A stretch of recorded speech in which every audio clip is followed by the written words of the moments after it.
الحديث الثاني والأربعون عن أنس بن مالك رضي الله عنه قال: سمعت رسول الله صلى الله عليه وسلم يقول: قال الله تعالى: يا ابن آدم إنك ما دعوتني ورجوتني غفرت لك على ما كان منك ولا أبالي.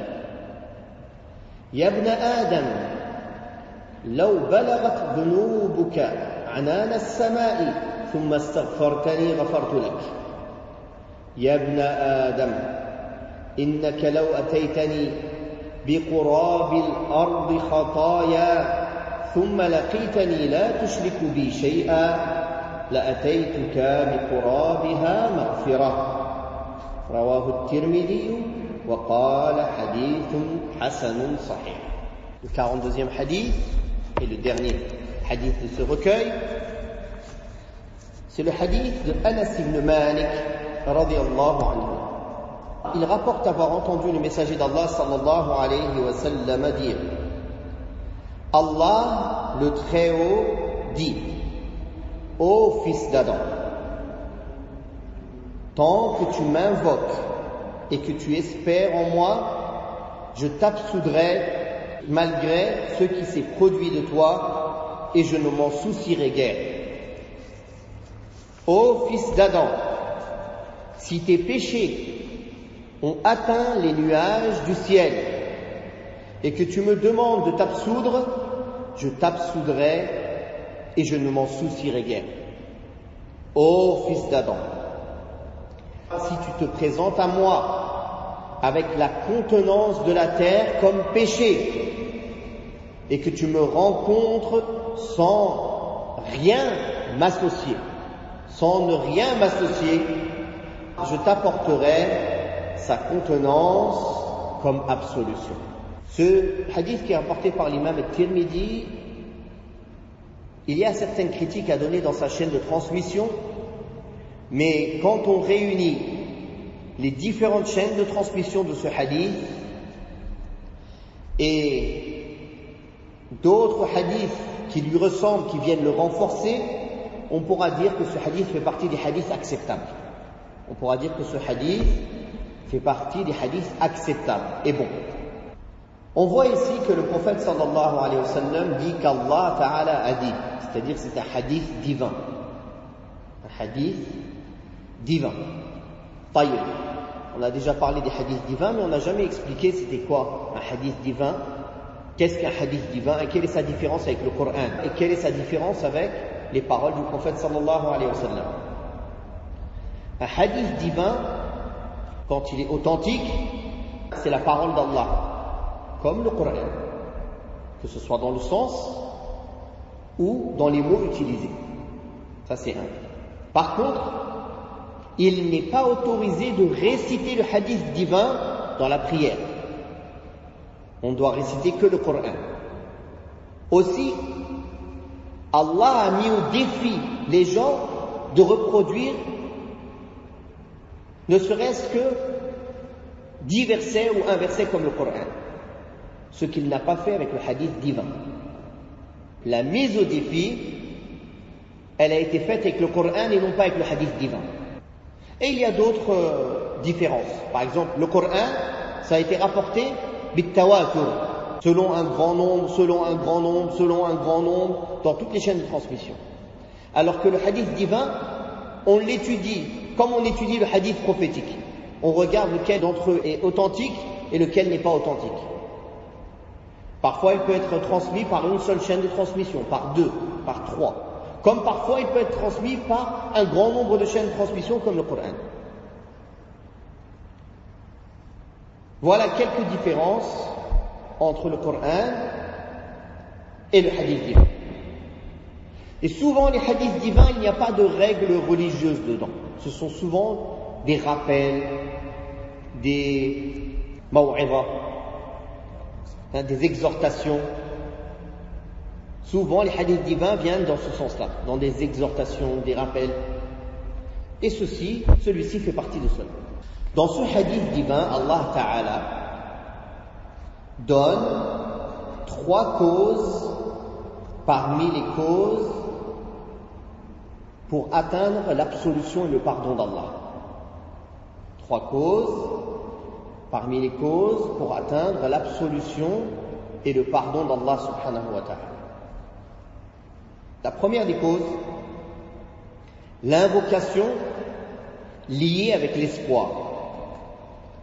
Le fait d'invoquer Allah en espérant en lui. Ya ibn Adam, innaka ma da'awtani wa rajawtani ghafartu laka ala ma kana minka wa la ubali.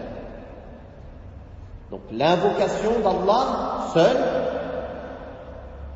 accompagnée de son espoir, de l'espoir en lui. Et l'espoir en Allah est une adoration du cœur, une des plus grandes adorations du cœur. La deuxième cause pour atteindre l'absolution d'Allah subhanahu wa ta'ala, pour gagner l'absolution d'Allah subhanahu wa ta'ala, qui est citée dans ce hadith divin, c'est l'istighfar, la demande de pardon. La demande de pardon. C'est-à-dire que le serviteur reconnaît sa faute, la regrette et demande à Allah de l'absoudre. Car tout fils d'Adam est pécheur. Kullu bani Adam khata wa khayrul khata'ina at-tawwabun. Tous les fils d'Adam sont pécheurs, tous. Et les meilleurs des pécheurs sont les repentants. Les repentants. Donc la demande de pardon, c'est un repentir avec la demande d'absolution. C'est-à-dire que la personne regrette d'avoir désobéi à Allah ou d'avoir été manquant dans une obligation religieuse ou dans une obligation même vis-à-vis de quelqu'un pour lequel il y a un péché en la délaissant. Et en regrettant, il s'en repent et il demande à Allah de lui pardonner cette erreur. Tant que la personne fait cela, Allah lui pardonne sans se soucier du nombre de péchés qu'il a pu faire. التائب من الذنب كمن لا ذنب له.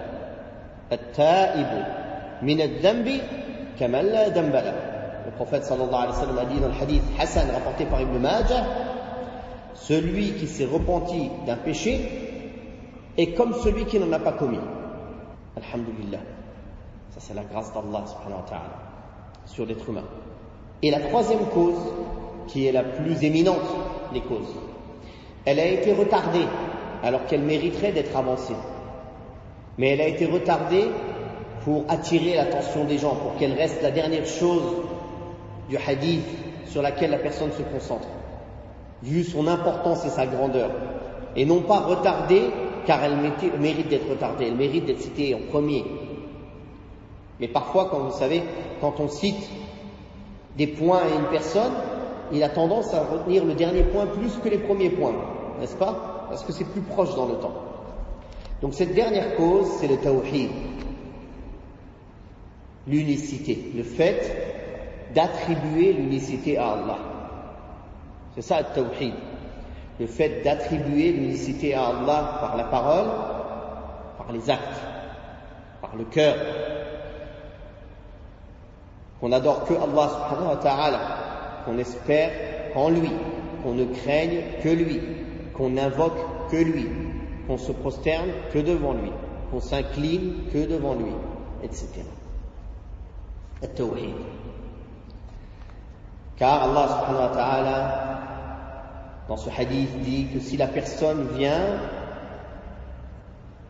avec des péchés qui atteignent le ciel, qui atteignent les nuages dans le ciel, mais quand il se présente à Allah subhanahu wa ta'ala sincèrement, monothéiste, sans lui donner d'associé, Allah lui pardonne et il ne s'en soucie guère. Aussi, il est cité, donc ça c'est celui qui ses péchés atteignent les nuages dans le ciel et qui demande pardon à Allah. Allah lui pardonne. Et celui qui se présente à Allah monothéiste, avec un monothéisme pur, et qui se présente à Allah avec la contenance de la terre entière comme péché. La contenance de la terre entière comme péché, Allah subhanahu wa ta'ala vient à sa rencontre avec la même contenance d'absolution et de pardon. D'absolution et de pardon. Allah subhanahu wa ta'ala, cela ne lui coûte rien de pardonner à ses serviteurs. Par exemple, les créatures, parfois il a du mal à pardonner, parce qu'il a été touché, parce qu'il est faible. Une créature, elle est faible. On peut lui nuire, n'est-ce pas? Une créature, on peut lui nuire. Donc quand on lui a nui, elle garde une rancœur, elle garde une blessure. Cette blessure, elle fait qu'il a du mal à pardonner, à cause de cette blessure, n'est-ce pas? Mais Allah Ta'ala, qui peut lui nuire? Personne ne peut lui nuire. Personne ne peut atteindre sa nuisance. Personne ne peut le nuire. Comme on a vu dans le hadith ensemble, le hadith que si la terre entière, elle avait le cœur le plus impie, du plus impie d'entre nous, cela ne diminuerait rien au royaume d'Allah. Cela lui fait rien. Même si toute la terre avait le cœur le plus pieux, du plus pieux d'entre nous, cela ne rajoute rien à Allah. Innama hiya a'malukum uhsiha lakum. C'est juste, Allah Ta'ala, il nous compte nos actes pour nous en récompenser. Tout simplement. Par sa sagesse, Allah subhanahu wa ta'ala a voulu éprouver l'être humain et le mettre sur cette terre, bien qu'il sait ce que chacun va faire. Et il sait auparavant la demeure de chacun, car il sait ce qu'ils vont faire, et il sait ce qu'ils vont mériter, et il sait où ils vont finir. Il sait, subhanahu wa ta'ala, mais il ne les a pas obligés. Il leur a donné le libre choix. Il les a mis sur terre, bien qu'il sait le choix qu'ils vont faire auparavant. Le fait qu'Allah Ta'ala le connaisse ne veut pas dire qu'il t'a obligé à le faire. Et malgré cela, Allah subhanahu wa ta'ala donne la chance à l'être humain, même au plus ingrat des ingrats parmi les êtres humains. Il lui donne sa nourriture, il le laisse respirer, il le laisse se réjouir de certains bienfaits de ce bas monde, de sa santé, de sa femme, de ses enfants, n'est-ce pas? Il lui laisse jusqu'au dernier instant pour se repentir, pour revenir au droit chemin. Juste Allah lui a demandé de lui vouer un culte exclusif, de ne pas lui donner d'associé, de reconnaître l'unicité d'Allah, de l'affirmer, de lui attribuer à lui seul, et de faire de son mieux pour lui obéir. C'est pour cela, celui qui rencontre Allah avec le tawhid, il a toutes les chances d'être pardonné, malgré tous ses péchés, malgré tous ses manquements. Et il sait qu'un jour ou l'autre, même si il devait être châtié dans l'enfer pour un moment, par la cause de son tawhid, il sortira de l'enfer et il entrera au paradis pour l'éternité. Par contre, celui qui donne un associé à Allah dans son adoration, il aura beau dépenser la terre entière en aumône, il aura beau faire les prières qu'il veut, les jeûnes qu'il veut, tout ceci sera refusé par Allah subhanahu wa ta'ala et rejeté, et il sera éternellement parmi les damnés de l'enfer. Inna Allah la yaghfiru an yushraka bih wa yaghfiru ma duna dhalika liman yasha wa man yushrik billahi faqad dhalla dhalalan ba'ida.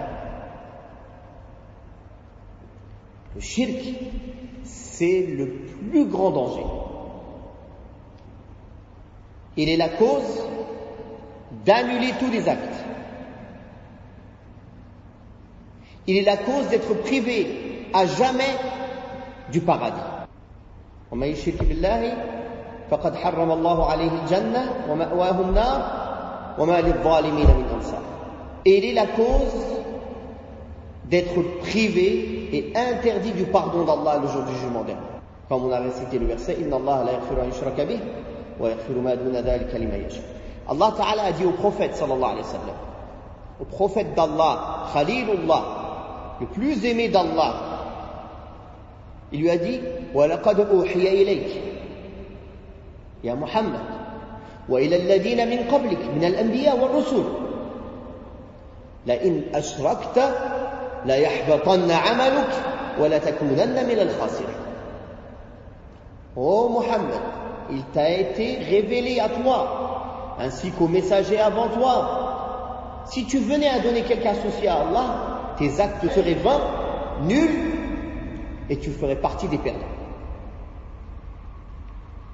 Allah Ta'ala dit ça au prophète d'Allah sallallahu alayhi wa sallam, alors qu'il sait très bien que le prophète sallallahu alayhi wa sallam, ni les prophètes avant lui, ne donneront des associés à Allah.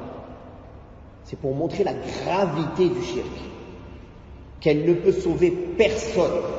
Celui qui est tombé dans le shirk, qui qu'il soit, il ne pourra être sauvé. Par contre, celui qui a le tawhid, qui qu'il soit, il entrera un jour au paradis. Il peut passer par l'enfer, par la justice d'Allah, s'il a fait des grands péchés, comme Allah peut lui pardonner par sa miséricorde. Il est sous la volonté d'Allah. In sha'a ghafara lahu wa in sha'a 'adzabahu. In sha'a 'adzabahu bi'adlihi wa in sha'a ghafara lahu bi rahmatihi wa fadlihi. S'il veut, il le châtie par sa justice, et s'il veut, il lui pardonne par sa miséricorde et sa grâce. Subhanahu wa ta'ala. Inna Allah la yadlimu mithqala dharra. Allah n'est pas injuste, ne serait-ce que le poids d'un atome. Donc, on voit encore dans ce hadith l'importance du tawhid, et qu'il est primordial pour espérer gagner le pardon d'Allah, et que les gens du tawhid sont les plus méritoires du pardon d'Allah et sont ceux qui méritent le plus l'intercession du prophète Mohammed sallallahu alayhi wa sallam le jour du jugement dernier. Comme il est venu dans le hadith sahih, ceux qui méritent le plus mon intercession le jour du jugement dernier, c'est ceux qui ont dit la ilaha illallah sincèrement. Sincèrement. Donc sincèrement, ça veut dire quoi? Cette sincérité, elle l'empêche de donner un associé à Allah. Cette sincérité, elle le pousse à pratiquer ce que renferme cette parole comme sens, de se soumettre à Allah tabaraka wa ta'ala par le monothéisme pur. On voit dans ce hadith la grande largesse du pardon d'Allah subhanahu wa ta'ala et de sa miséricorde. Quand Allah tabaraka wa ta'ala a créé les créatures, la création, kataba fi kitabin, il a écrit dans un livre qui se trouve auprès de lui, inna rahmati taghlibu ghadabi. Ma miséricorde a vaincu ma colère. Quand on récite le Coran, on dit quoi? Bismillahir Rahmanir Rahim. On ne dit pas Bismillah al-Aziz al-Jabbar.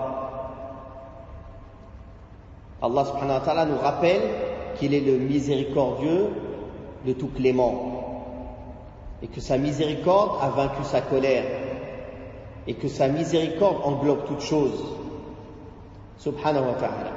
Donc celui qui, malgré cette miséricorde infinie et large, il arrive à ne pas se faire pardonner, c'est que réellement il le mérite.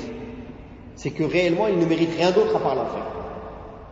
C'est pour ça, mes frères, le musulman, il ne doit pas oublier que cette vie est une vie d'épreuve dans laquelle il cherche le pardon d'Allah, sa miséricorde, sa grâce. Il cherche la réussite.